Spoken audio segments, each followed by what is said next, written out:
When I put together the idea of the song, what he did was he just came up to me with a piece of paper and he wrote down a word and he asked me how I would pronounce said word, and like Princest.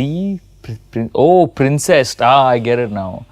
Princest is one of the, I think the one of the earlier first drafts of the short stories that I'd written a long time ago, and it stayed like that for years, and I never was able to kind of complete the story, but I like it in the form that it is now, where it's a little bit more dirty and kind of rich.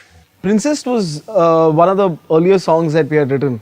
There were a couple of songs that were lying around when Jay was in the band, and I think I'd begun writing the song then, and I remember that we even played it at one of the earlier NH7s. I think we've played Princess twice till date. It was one of the few songs that actually had lyrics even before we thought about making the concept of the album. It is what it is right now, because the short story and the lyrical content are completely different on this. So there is a story that you've been given, but the truth, the what really happened is not what is said in the story, and the real content or the truth of what happened in the killings is in the lyrical content of the song, and that's why I was able to write the lyrics for Princess first.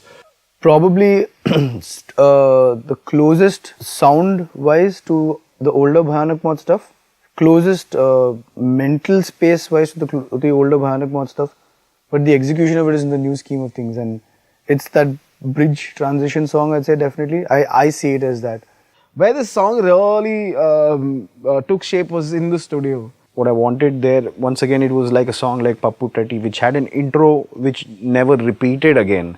The intro riff plays out, and then there is this solo that Amistya plays. Really atonal, dissonant guitar solo in the beginning. But just the choice of notes is really strange. They're very weird notes that hit you, and it's a really fast song. So that song starts off on this, kind of, it sets you in that frame. Just completely makes you really, really uncomfortable. Which takes the song soaring to what is gonna come. And I think that's very characteristic of this song.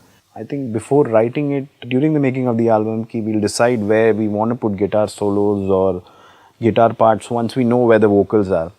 And it would happen as such that the intro part didn't have any vocals on. And that's probably the only song in the album that has a guitar solo. It's a very intense song. It's quite a driving song. I remember there not being a bridge between the first two parts. And that kind of just came in during a jam, an idea stuck, and it kind of went into something that kind of fit perfectly, where everything stops and then the guitars come in. That's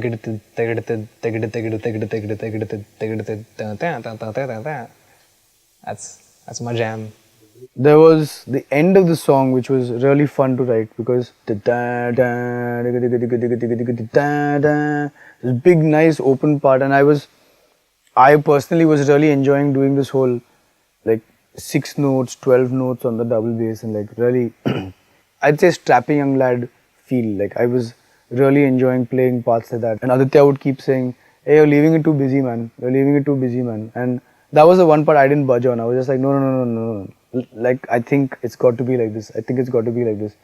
And like I said, the parts haven't changed from then to now. And it had a slightly different outro, more compared to what we have ever played. I think even vocally and guitar-wise, it's a little different the way the song ends. It's a really sludgy outro that sounds like it's just about being played on the guitar. It's like it's painful almost, like, you know, when it's happening.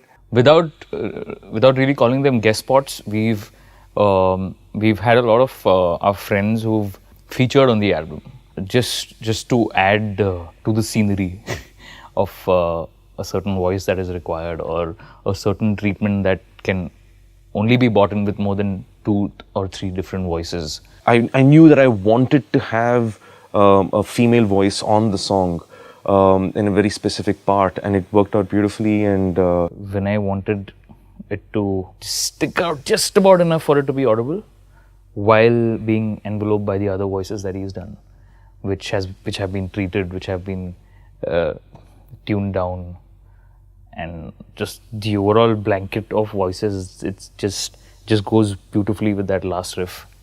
Finally, the fact that the short story, the lyrics and the voices, everything kind of fit in beautifully. It's really, really an intense and beautiful song.